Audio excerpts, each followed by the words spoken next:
Hoje no Conexão Médica, vamos falar sobre urologia voltada para adultos.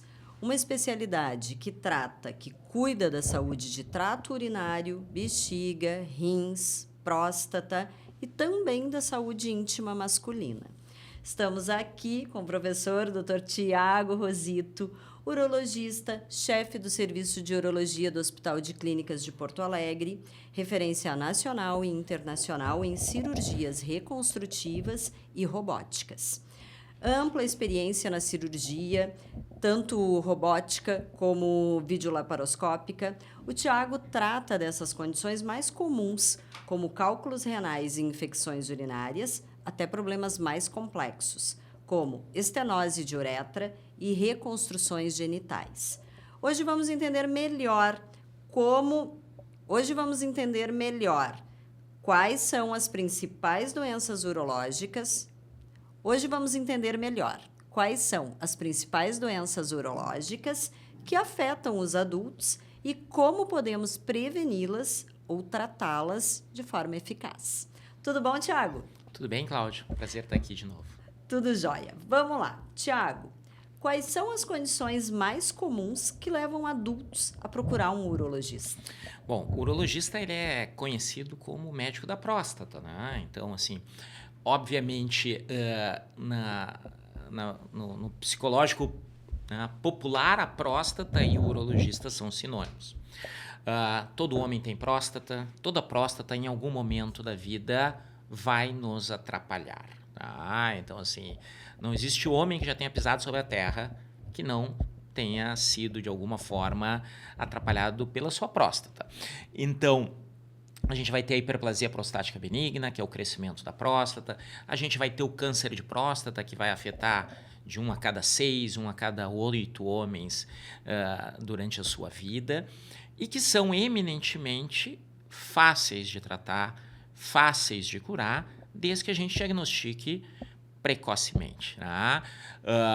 Além disso, a gente tem os cálculos renais, que vão, de alguma forma, afetar 20% das pessoas, sejam homens, sejam mulheres, sejam crianças, a incontinência urinária feminina e masculina e uma série de outras doenças e alterações menos comuns.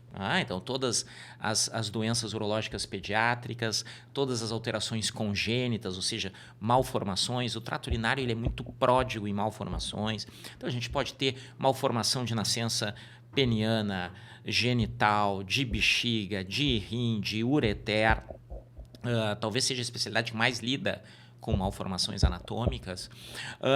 Infecções, doenças sexualmente transmissíveis, ou seja, o urologista é um especialista que vai tratar a pessoa desde antes dela nascer até ela ficar bem velhinha, ou seja, a gente tem um urologista manejando tudo em todas as fases da nossa vida. Então fala pra gente, o que é estenose de uretra e quais são os principais sintomas? Ótimo, tá? Então, assim, a estenose de uretra é uma doença ou uma alteração relativamente rara, tá? Da qual eu me dedico já há muitos anos. Sempre que a gente ouve falar de um homem que está urinando fraquinho, que está com dificuldade de urinar, que está com dificuldade de esvaziar a sua bexiga, sempre vem a próstata na cabeça. Tá? Isso é verdade, porque 95% das vezes eu vou começar a urinar mal por causa de um crescimento benigno da próstata. O problema é que eu vou ter 5% dos homens em que não é a próstata, né? Em que eu vou ter um estreitamento da uretra. Tá? A uretra é o cano, entre aspas, que leva a nossa urina da bexiga para fora. E ela pode sofrer lesões por N fatores. Tá? Então, assim, traumas. Tá? Qual é o homem que nunca caiu da bicicleta quando era criança? Qual é a pessoa que foi pular um muro, uma cerca e não bateu ali com a sua bolsa escrotal, com o seu períneo? Ou seja, qualquer trauma na região genital pode levar a um estreitamento da uretra, que passa muitas vezes despercebido ao longo de muitos anos e muitas décadas. Hoje em dia, da mesma forma, a gente tem técnicas minimamente invasivas para operar a próstata, né, que vão através da uretra. A gente tem raspagem de próstata, a gente tem laser de próstata, a gente tem o HoLEP, que é uma técnica moderna, mas que todas elas resolvem o nosso problema de próstata, mas acarretam um risco de machucar a uretra. Todo paciente que fez uma cirurgia para cálculo renal, através da sua uretra, pode ter uma lesão daquela uretra. Tá? Então a gente tem que ter em mente que nem sempre o urinar fraco, a dificuldade de esvaziar a bexiga, infecções urinárias podem ser secundárias a um trauma, a uma lesão de uretra, que muitas vezes a gente não imagina que tenha. Tá? Isso pode levar a complicações muito severas.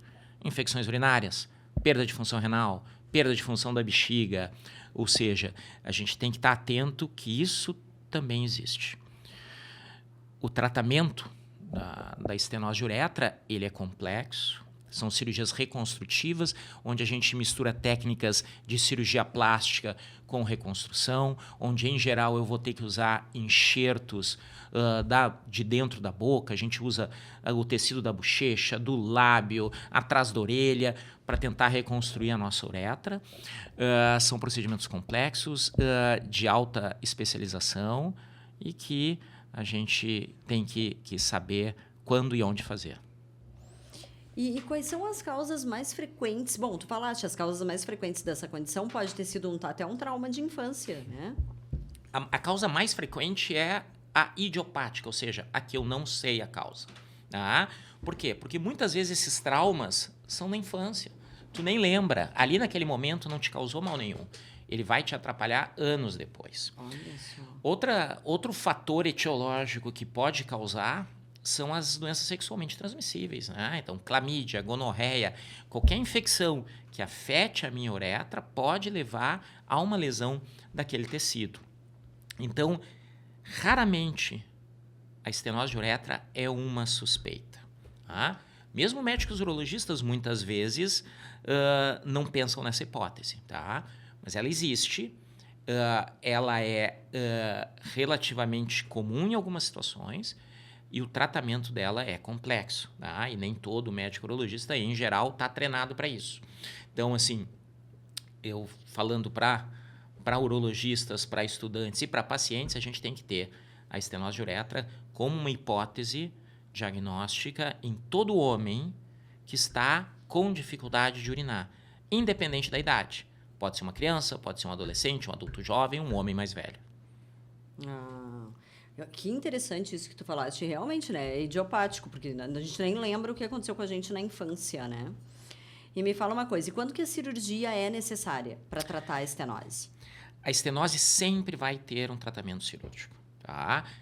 Diferente da próstata, por exemplo, em que eu vou ter medicamentos da bexiga ou do rim, a estenose de uretra é o cano amassado, certo? Então, não tem como desamassar esse cano. No passado, se fazia muita dilatação, né? Se entrava ali com instrumentos para dilatar aquele estreitamento, né? Mas é sabido que, por exemplo, dilatar uma uretra vai ter uma chance de sucesso de 5%.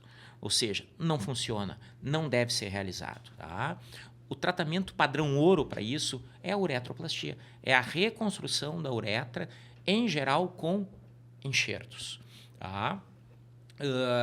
E ele está indicado sempre. A gente não pode viver ou conviver com o estreitamento da uretra, porque isso vai ter um impacto em todo o trato urinário que está acima desse estreitamento. É como eu ter um cano entupido em casa. Em algum lugar isso vai transbordar, em algum lugar isso vai dar problema e eu tenho que ajustar aquele cano. Que interessante. Essa relação que tu faz com o cano eu acho sensacional, sabe? Porque ela é muito didática, né? Para as pessoas entenderem. Me fala uma coisa, Tiago. Além da estenose, quais outros problemas que tu trata com mais frequência em adultos? Bom, eu sou um dos urologistas que trata das doenças mais raras e mais incomuns, né? Obviamente, no consultório a gente atende todas as patologias urológicas, mas o nosso foco maior é em patologias mais raras, tá?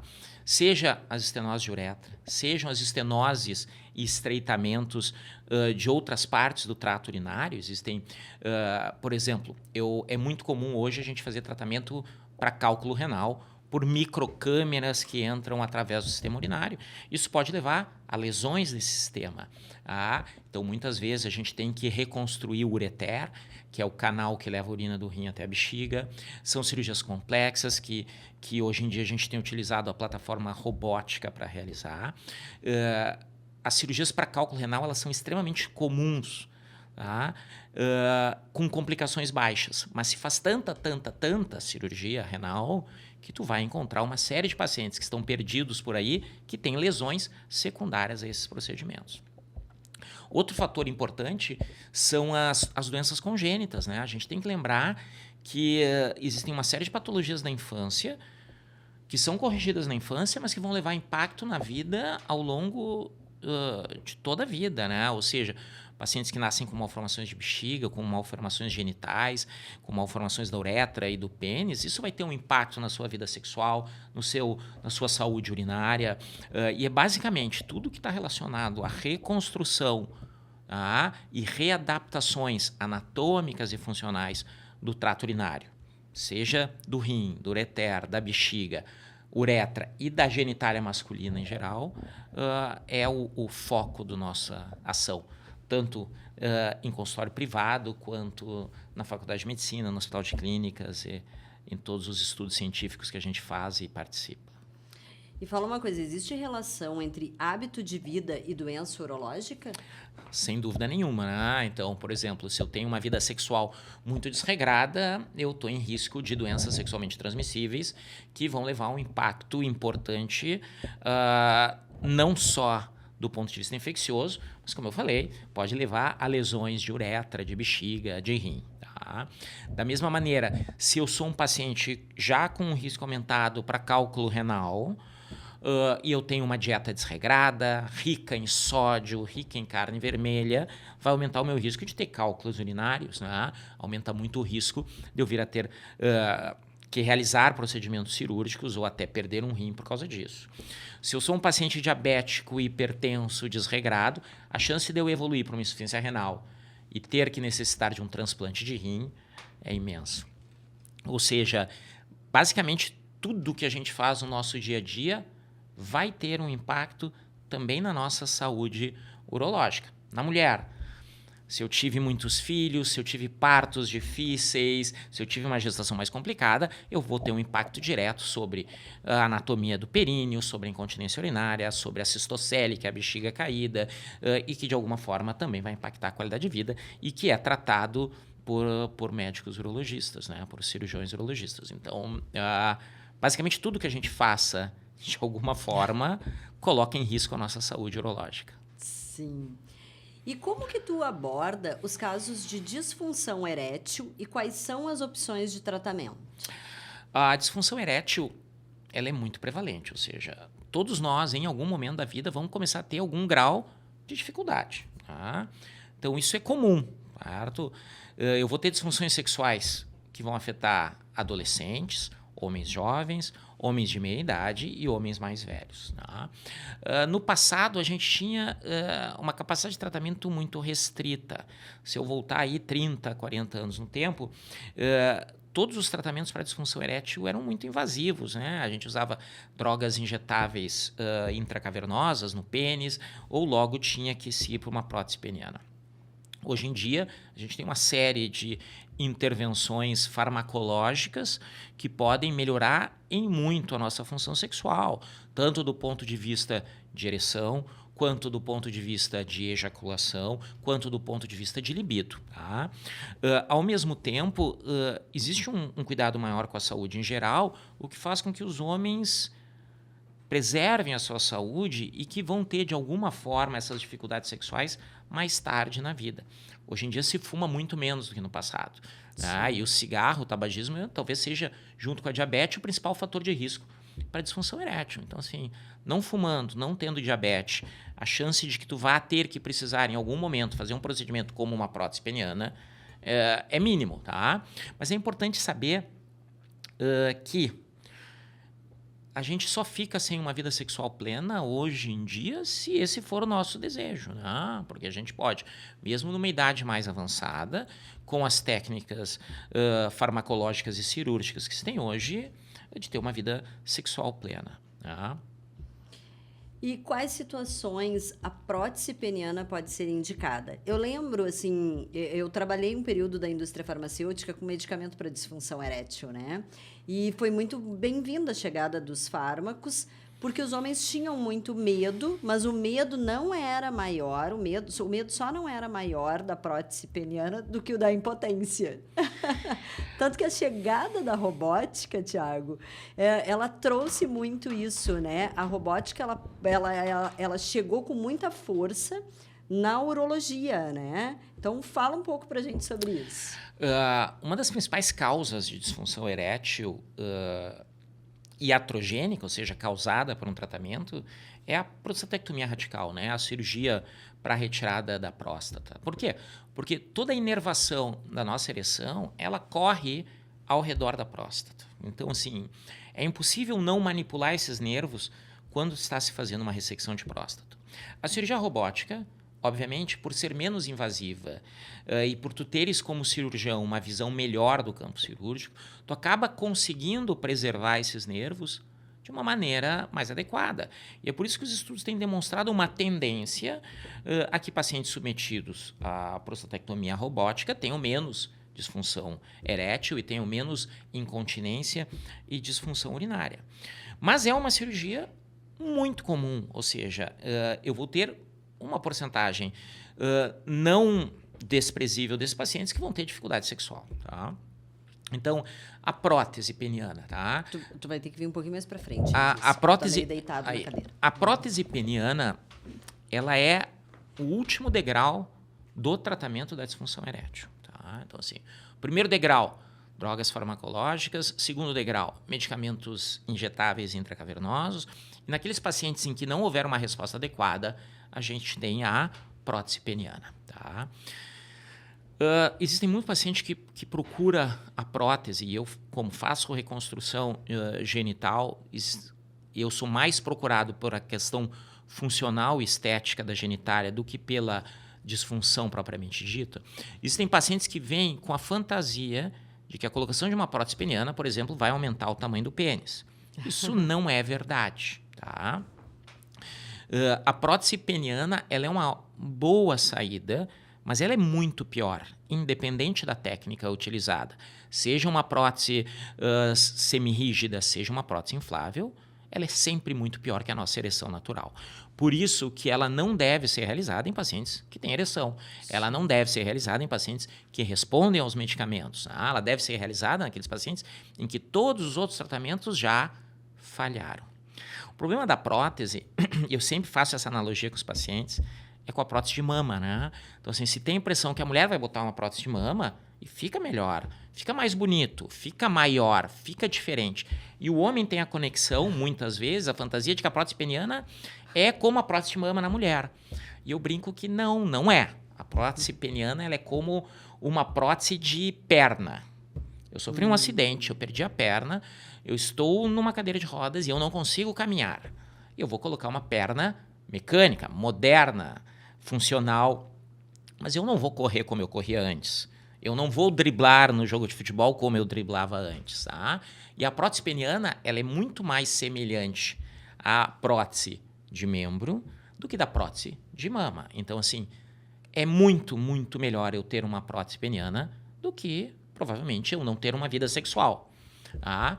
Mas a minha ereção, sempre que possível, ela é muito melhor. Bom, naqueles pacientes em que efetivamente ela está indicada, a gente vai ter desde próteses que são mais simples, tá? Que são as próteses chamadas semirrígidas, onde o pênis fica sempre em ereção, o pênis fica mais fino, o pênis fica mais frio do que na ereção natural, e eu vou ter as próteses infláveis, tá?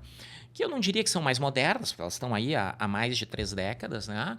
Mas eles dão um aspecto de funcionalidade melhor, né? Essa prótese, ela desinfla, essa prótese, ela infla, então eu vou ter meu pênis no estado flácido, eu vou inflar na hora que eu for ter relação, etc. Outra coisa que é importante é saber que a ereção não está relacionada ao desejo e à libido, né? Ou seja, existem homens que pensam, não, eu vou ter uma prótese peniana e eu vou ter mais vontade de manter relação. Não tem nenhuma relação eu ter ereção com eu ter vontade. Então, todos esses cuidados a gente tem que ter antes de indicar a colocação cirúrgica de uma prótese para tentar reconstruir a vida sexual desse paciente. Como esse bate-papo é esclarecedor, assim, e tu faz umas analogias que eu acho que são excelentes. Me diz uma coisa, quais benefícios a cirurgia robótica pode trazer para procedimentos urológicos em adultos? Primeiro, cirurgia robótica não é uma especialidade. Ah. Então, assim, eu gosto, e eu falo isso para os alunos na faculdade de medicina, a cirurgia robótica é uma via de acesso. Tá? Então, a gente vive um período dos especialistas em cirurgia robótica. Isso me incomoda um pouco. Eu posso ter os pioneiros em cirurgia robótica, aqueles que iniciaram e que têm mais experiência, e tá tudo ótimo, tá? Mas cirurgia robótica não é uma especialidade, tá? Então, assim, a cirurgia robótica é uma via de acesso, ela é uma evolução da laparoscopia padrão, que nos dá, basicamente, um conforto maior para o cirurgião durante a cirurgia, pela posição, pela ergonomia. Isso vai levar muito possivelmente a melhores resultados, porque é mais fácil operar por robô do que operar por uma laparoscopia padrão.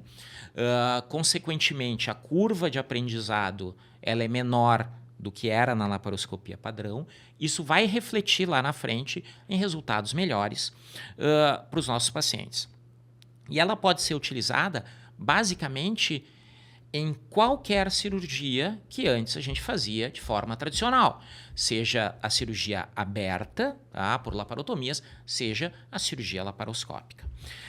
Ela nasce e ela se populariza no mundo com a cirurgia de próstata. Tá? Então, assim, por muitos anos, a prostatectomia radical foi a principal cirurgia robótica realizada no mundo. De uns anos para cá, os procedimentos de cirurgia geral, como hérnias, etc., suplantaram em números absolutos a prostatectomia radical. Mas ela pode ser utilizada em qualquer tipo de reconstrução intraabdominal. Cirurgia de próstata, cirurgia de bexiga, cirurgias de ureter.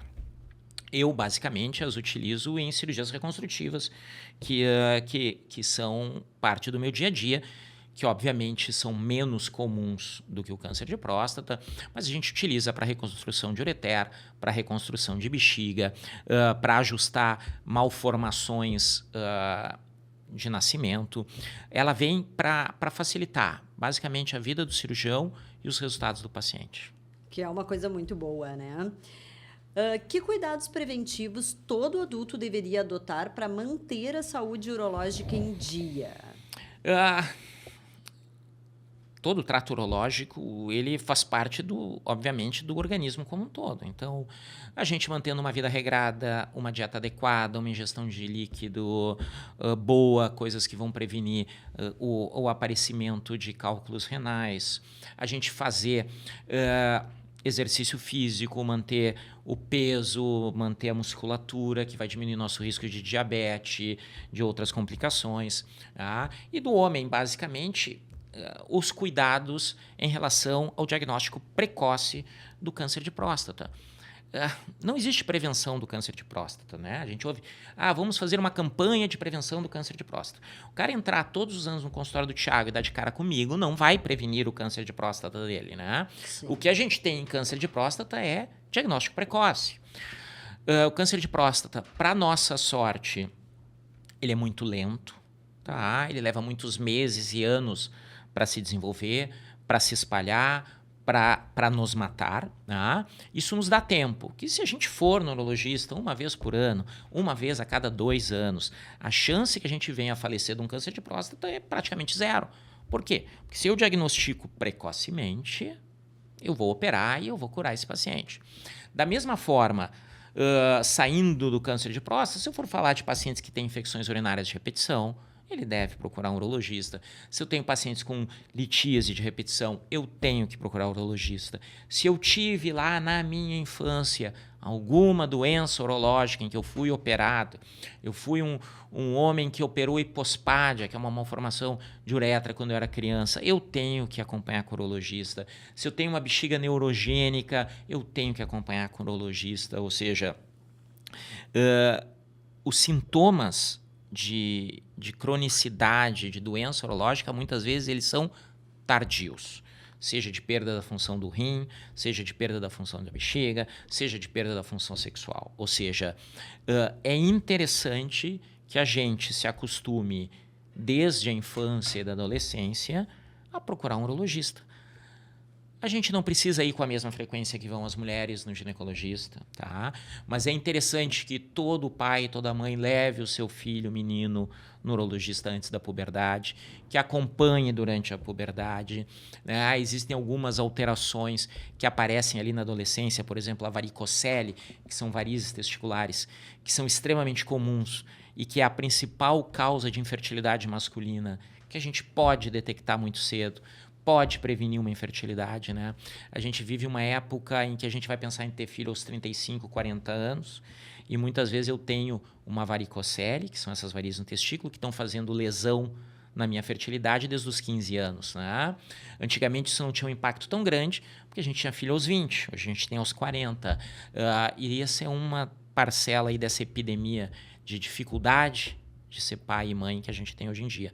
Ou seja, não custa, na verdade custa, né? Mas custa pouco em relação ao benefício que a gente levar o menino, o adolescente, se acostumar e o homem ir de vez em quando num urologista. Com certeza. Tu trouxe, assim, muitos insights que para os homens que estão nos assistindo é importante, sim, consultar um urologista. Tiago, super obrigada. Tu compartilha sempre informações valiosas, assim, né, sobre urologia em adultos, em crianças, as cirurgias trans. Então, isso é um campo que vai muito além de saúde masculina ou feminina ou de qualquer gênero, né? Mas abrange também questões renais, vesicais, reconstrutivas, que podem afetar profundamente a qualidade de vida das pessoas. Então, se você quer saber mais sobre diagnóstico, tratamento de doenças urológicas, acompanhe o Dr. Tiago Rosito nas redes sociais e segue a gente no Conexão Médica. Até a próxima!